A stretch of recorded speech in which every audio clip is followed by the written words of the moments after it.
Order order order.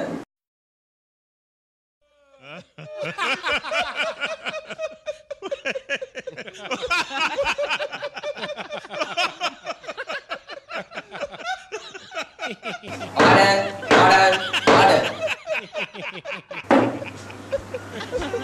నీ పేరు? గవలరాజులు అంటారండి. నువ్వు ఈ మధ్యన జైలు నుండి వచ్చావు కదా? చాలా బాగా చెప్పారండి. 2 వారాలేదండి.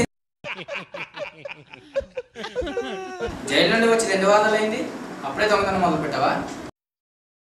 మారేనండి, అదేం రోగమోనండి. 2 వారాలుగా ఒకటే జ్వరం, పైగా టైంకి తిండి లేదు, దాంతో ఒళ్ళంతా పీక్కపోయిందండి. అందుకనే కుదరలేదండి. ఇప్పుడు పర్లేదండి, కాళ్ళు చేతులు ఆడుతున్నాయి.